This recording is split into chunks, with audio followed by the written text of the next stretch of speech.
명절을 맞아 각 가정에서 준비하는 가정예배. 설 명절의 의미와 바람직한 명절 가정예배는 어떤 모습일지 잠시 후 전합니다.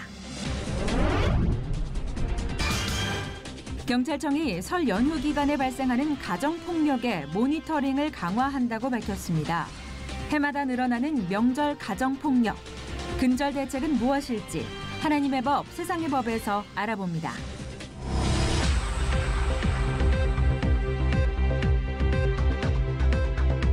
여러분 안녕하십니까? 유병용 목사입니다. 트럼프 대통령은 지난주 대통령 취임식에서 어릴 때 어머니에게 받은 성경책에 손을 얹고 선서를 했다고 합니다. 그가 내세우는 정책들이 성경의 가치를 그대로 담고 있는가는 또 다른 문제겠습니다만 공식적인 자리에서 믿음의 유산을 이어가는 모습만큼은 부러운 대목입니다. 설 연휴가 시작됐습니다. 이 시간을 통해 각 가정의 자녀들이 위대한 유산인 믿음을 물려받을 수 있는 기회가 되길 바랍니다. 첫 순서로 교계 뉴스부터 전해드립니다. 설날하면 가장 먼저 무엇이 생각나시나요? 세배와 떡국, 그리고 가족과 함께 즐기는 윷놀이 등을 떠올리게 되는데요. 교인들에게는 어떤 의미가 있는지 김효정 기자가 전해드립니다. 민족 최대의 명절이자 음력 1월 1일인 구정연휴가 다가왔습니다. 이번 설 명절에는 주일이 껴있기 때문에 저희가 우리 그 본교회에서 예배를 드리고 사실은 항상 처갓집에 장인 장모님을 만나러 갔었는데 다음에 한 달 후에 저희가 찾아보려고 지금 노력하고 있습니다. 큰 수술을 받으셔서 형님이 빨리 쾌유하셨으면 좋겠다는 마음이 있고 이제 모이셔서 북적대지만 그 속에서도 좀 여유를 찾고 화목하게 이제 말 한마디라도 더 따뜻하게 하는. 설날 아침 대다수의 교인들은 차례 대신 온 가족이 함께하는 가정 예배를 드립니다. 예배 후에는 음식을 함께 먹으며 고인이 된 조상들에 대한 감사와 추억을 공유합니다. 네, 교단에서 제시하고 있고 또 일반 교회들도 이렇게 설날 가정예배 순서지를 교회에 비치해 두고 있습니다. 순서를 살펴보면요. 찬송과 기도, 말씀 등으로 일반 예배와 크게 다르지 않습니다. 가족 가운데 어른이 예배를 인도하거나 말씀을 전하고 또 아이들이 특별 찬양을 준비하는 등 서로 순서를 나누어서 참여하는 것도 좋은 방법이라고 목회자들은 조언합니다. 제사 등으로 불신자인 가족과 갈등을 겪는 경우도 있습니다. 목회자들은 기도로 철저히 준비하고 불신자와도 감사와 사랑을 함께 나누려는 자세가 중요하다며 교회의 전통절기에 민족의 절기를 잘 수용해 기독교적인 문화로 승화시켜 나갈 수 있도록 해야 한다고 말합니다. 예배 형식에 너무 얽매이는 것보다는 그 예배를 통하여 하나님께 감사하고 옆에 있는 그 가족들을 축복해 줄 수 있는 그런 시간을 갖는 것이 중요하다고 생각합니다. 낡은 해를 과거로 돌리고 새해를 여는 뜻깊은 절기인 설날. 교계 관계자들은 무엇보다 명절이 가족에게 복음을 전하는 가장 큰 기회가 될 수 있음을 기억하며 준비하는 동시에 우상 숭배의 죄를 끊고 하나님을 경배할 수 있는 새 문화를 만들어갈 수 있도록 기도하는 시간이 돼야 한다고 입을 모읍니다. C채널 뉴스 김효정입니다. 루터대학교가 종교개혁 500주년을 맞아 소통과 공유를 통해 소규모 대학이 서로 발전하고자 세미나를 마련했습니다. 유성훈 기자가 보도합니다. 최근 학령 인구의 감소에 따라 대학 진학자의 인구도 감소되면서 각 대학들이 운영에 있어 큰 위기를 겪고 있습니다. 특히 경우에 따라 다르지만 현재 정원 1,000명 미만인 기독교 대학들이 위기에 취약하다는 평가를 받고 있습니다. 대학구조개혁 평가지표를 중심으로 종교계 대학은 왜 평가에 취약한가를 주제로 발표한 루터대학교 정재민 기획처장은 대부분의 종교계 대학이 설립 2년에만 집중하고 4차 산업혁명 시대를 대비할 교양교육에 소홀한 것이 위기를 겪는 이유 중 하나라고 말했습니다. 시대 상황을 반영하지 못하는 교육과정 때문입니다. 즉 시대는 변하고 환경은 급속하게 발전하고 4차 산업혁명 시대를 앞두고 있는데 그에 따르는 교양교육이 선행되고 있지 못하기 때문입니다. 정재민 처장은 교단의 교리만 중시하는 풍토로 인해 외부 환경에 대처할 교직원의 전문성이 부족한 것도 원인이라고 설명했습니다. 그렇다면 소규모 대학들이 위기를 돌파할 수 있는 방안은 무엇일까? 정 처장은 소규모 종교계 대학들의 연합을 꼽았습니다. 연합대학 등을 통해 각 대학의 비교 우위 분야를 상호 교류해 재정 위기뿐 아니라 대학 구조 개혁 평가의 어려움을 이겨낼 수 있을 것이라고 강조했습니다. 실질적으로 지금 종교계 대학 중에 특히 편제 정원 기준 1000명 미만 대학들은 그 생존하기가 저는 거의 희박하다고 봅니다. 근데 이제 교육부도 방안을 하나 제시를 했습니다. 연합대학. 이번 세미나를 준비한 기독교 한국 루터회와 루터대학교는 앞으로도 종교대학과 소규모 대학의 생존과 발전을 위해 다양한 프로그램과 세미나 등을 계속해서 만들어갈 계획입니다. CC채널 뉴스 유성훈입니다. 이어서 그 밖의 교계 소식 전해드립니다. 2017 정의평화 기독교 대선 행동이 기자간담회를 갖고 앞으로의 활동을 소개했습니다. 간담회에는 공동대표 방인성 목사와 사무총장 강은숙 목사 등이 참석해 설립 취지와 향후 계획 발표, 질의응답 시간을 가졌습니다. 기독교 대선 행동은 하나님의 나라 실현을 위해 설립된 기독인 대선 모임으로 민주회복과 경제정의, 평화통일과 생태복지 분야에서 의제를 발굴하고 기도회와 강연회 등을 통해 성서적 민주시민교육을 진행한다는 계획입니다. 또한 부정선거 감시와 투개표 참관 등 공정선거 감시 운동에도 적극적으로 나설 예정입니다. 2017 정의평화 기독교 대선 행동은 다음 달 7일 창립대회를 열고 본격적인 활동을 시작합니다.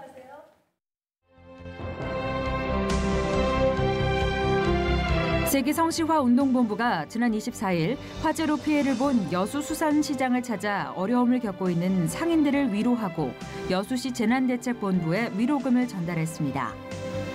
한국교회 언론회가 더불어민주당 표창원 의원이 주최한 시국 비판 풍자 전시회에 대한 논평을 발표하고 표현의 자유에도 책임은 따른다며 무책임한 정치 지도자의 현 주소를 보여주고 있다고 강력하게 비판했습니다.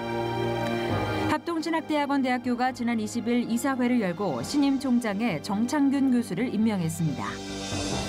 독일 베를린 교역자연합회가 지난 21일 베를린 순복음교회에서 신년 조찬기도회를 열고 세계평화와 남북통일, 한국교회와 독일 교민사회를 위해 기도했습니다.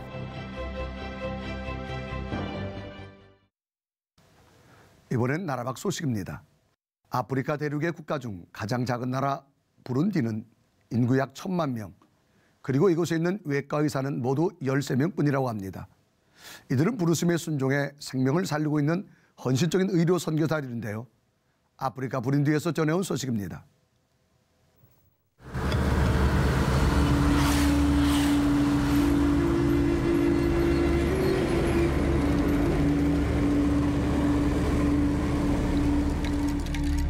It's easy to miss on a map.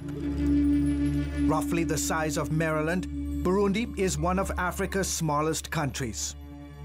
It used to be the third poorest in the world. Now it's number one.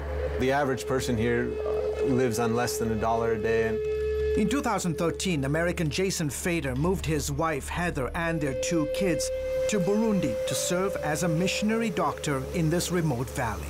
Kibuye Hospital is about 3 hours outside the capital city. Between here and there is no surgeon. The majority, all except for me, of the surgeons in Burundi work in the capital city. And for a population of 10 million people, there are only 13 surgeons, with Fader becoming number 14.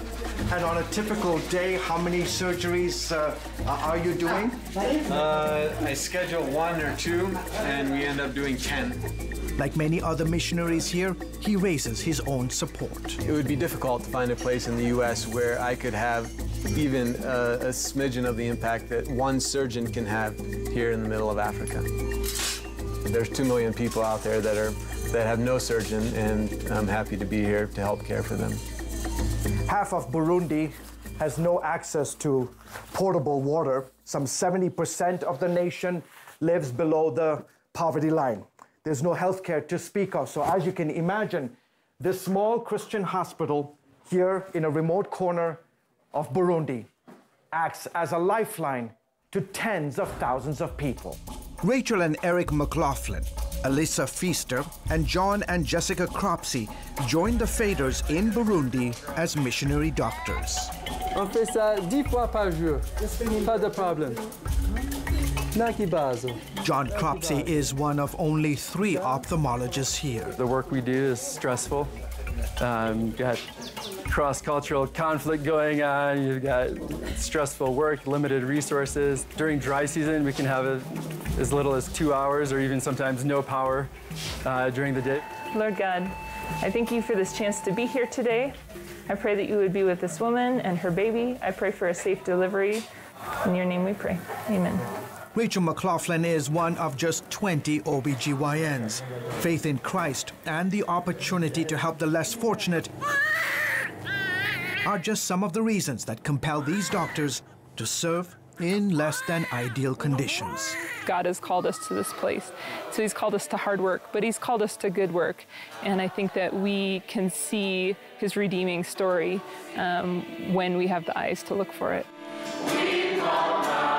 In addition to meeting physical and spiritual needs, Fader's team also trains a new generation to serve here. We thought the opportunity was really great to come to Burundi to disciple and train medical students and hopefully residents in the future in order to be physicians who can care compassionately for their people in Jesus' name and provide excellent health care. Fielder says a prize of this magnitude to one African hospital is far-reaching. The L'Haim Prize will provide $500,000 to Kabuye Hope Hospital in Burundi, which will help it to complete a new surgical building, start an internship, the first in the country for medical school graduates, to renovate a laboratory, and to help about 350 people walk again with orthopedic supplies. Gerson insists there's no one better who delivers a higher return on investment than medical missionaries serving in Africa. As an example, he points to what Dr. Fader and his team did at the hospital in 2015. He enabled 35,000 inpatient and outpatient patient visits. He enabled 1,200 surgeries, and he enabled 800 cataract operations, all for $500,000. Fader says Gerson's generous gift will continue to touch and heal the lives of countless people across this nation. It's amazing how much you can do with so little. You know, we're not doing laparoscopic esophagectomies, but we are helping people walk. We are saving lives at the rate of sometimes thousands per year.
설 명절 연휴가 시작되는 가운데 경찰은 1회 이상 가정폭력으로 신고된 가정에 대해 모니터링을 실시한다고 밝혔습니다.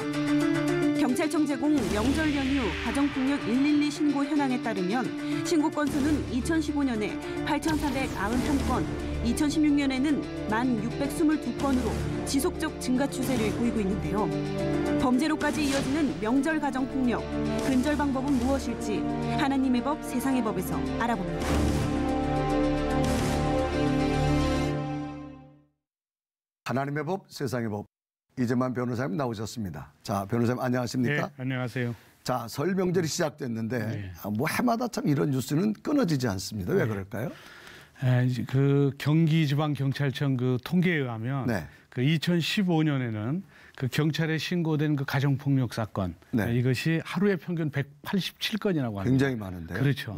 그런데 이제 같은 해 명절 연휴 기간 동안에 신고된 그 가정폭력 사건은 하루에 평균 268건으로 평소보다 한 43% 그러네요. 증가됐죠. 네.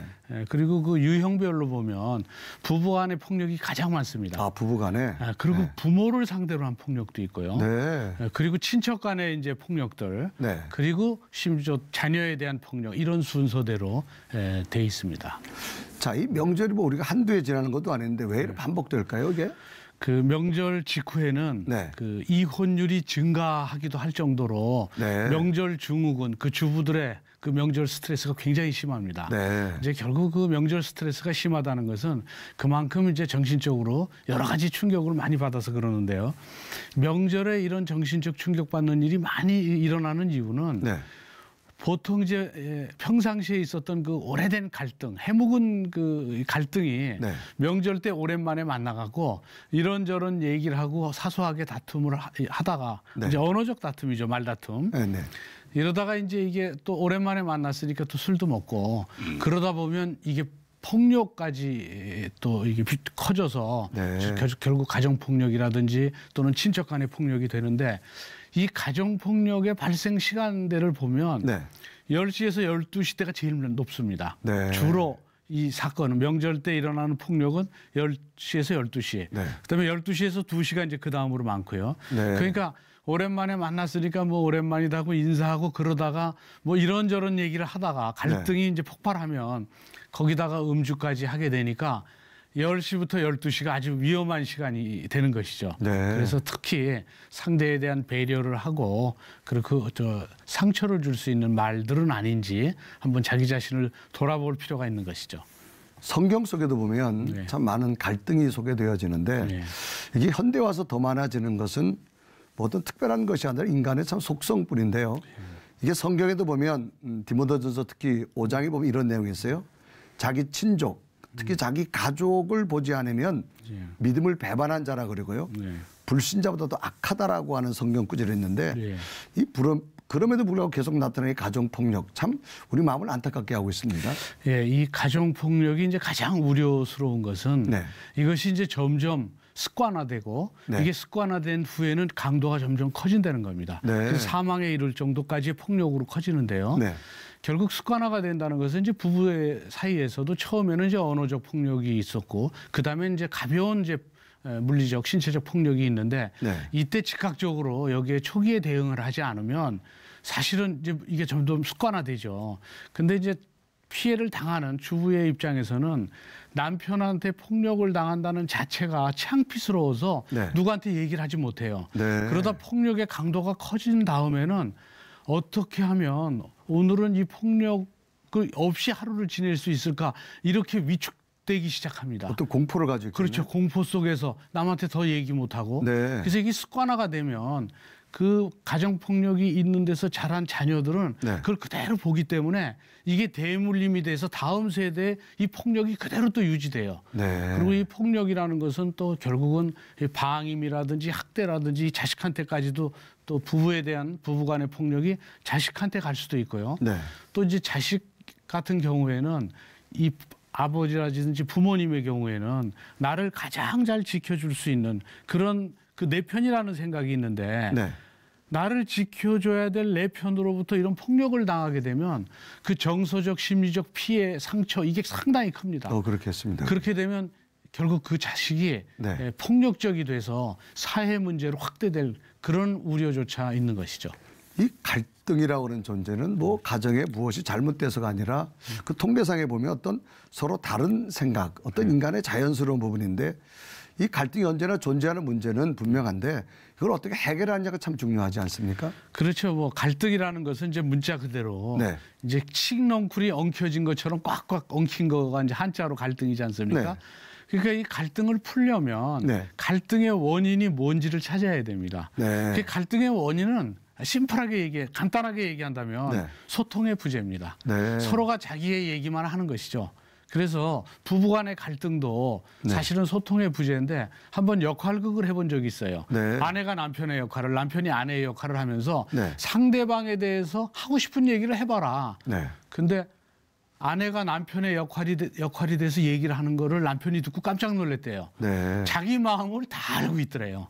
거꾸로 하면 남편도 아내가 뭐 때문에 저러는지를 알고 네. 또 아내도 남편이 왜 불만이 있는지 다 아는 거예요, 서로. 네. 근데 자존심이라든지 이런 것 때문에 서로 이제 다툼이 있는데 그러니까 소통의 부재가 있기 때문에 이 소통의 부재에서 벗어나면 돼요. 네. 근데 이제 소통을 하면서 상대를 배려하고 이런 것이 이제 갈등을 해결하는 것인데 이 갈등에 대한 반응이 회피적 반응이 있어요. 이건 네. 뭐냐면 명절 증후군, 명절 스트레스가 있으니까 네. 나 아예 아무도 안 보겠다. 그래서 아예 해외여행 가요. 네. 아니면 저 지방에 가서 네. 거기서 그냥 지낸다든지 그렇게 가족 모임에 참석을 안 하고 가족이 이렇게 깨트려지는 이런 회피적 반응을 하는 경우도 있고 이 가정폭력은 만나긴 만나는데 공격적으로 막 폭력적으로 나가는 경우도 있고 네. 제일 좋은 게 이제 평화적 반응이라고 이것은 결국은 상대를 용서하는 겁니다. 잘못해도. 네. 근데 이제 용서한다는 것은 결국은 개인의 의지적 결단이기 때문에 이 용서는 의지적 결단의 결과물이라서 훈련이 필요해요. 그러겠네요. 그래서 이 훈련은 크리스찬들이나 교회에서 네. 이런 갈등이 있는 사람들한테 용서하는 방법을 훈련시켜주면 그러면 결국은 갈등이 해결될 수 있는 것이죠. 그 변호사님 같은 경우에는 부부간의 갈등 뭐 어떻게 해결하시나요? 물론 이제 뭐 살다 보면 갈등이 네. 있을 수밖에 없죠. 근데 이제 저는 많은 갈등을 보면서 네. 그거에 대한 일을 업무로 하고 있어서 네. 가급적 이해하려고 합니다. 네. 그러니까 영어로 언더스탠드라는 말 있잖아요. 네, 네. 언더라는 건 낮다는 뜻이고 네. 스탠드는 쓰다는 뜻이니까 상대방보다 낮은 자리에서 바라보면 네. 갈등이 해결돼요. 네. 왜 그러고 아이의 마음을 이해하기 위해서는 아이를 내려다보지 않고 네. 아이 눈높이에 맞춰서 앉아서 얘기를 하면 대화가 되지 않습니까? 네. 그래서 이제 마태복음에도 이 크고자 하거든 남을 섬기라 이런 네.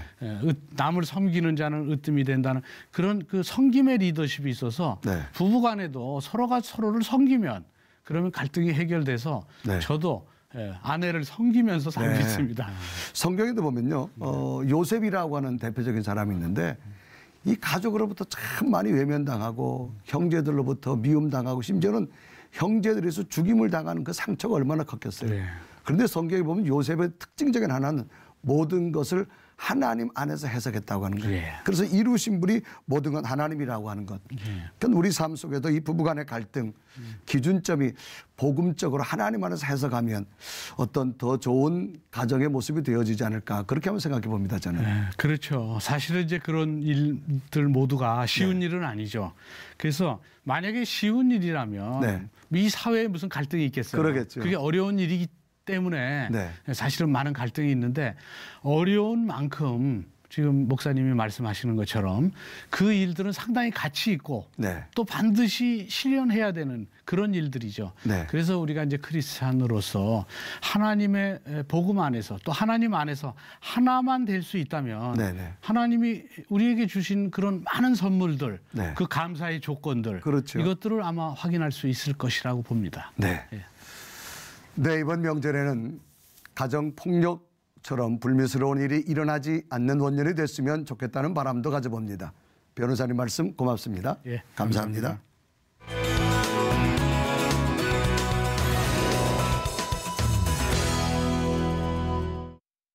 설 연휴 동안 병원을 찾는 일이 생기면 119로 문의하시면 된다고 합니다. 설에도 이렇게 쉬지 못하는 분들이 많은데요. 다양한 이유로 연휴를 만나본 모든 분들께 고마움을 잊지 않아야겠습니다. 시청을 매거진 굿데이는 여러분의 참여를 기다립니다. 언제든지 아래 전화번호와 이메일로 연락 주시길 바라고요. 인터넷을 통해서도 방송을 다시 보실 수 있습니다. 오늘 순서는 여기까지입니다. 시청해 주신 여러분 고맙습니다.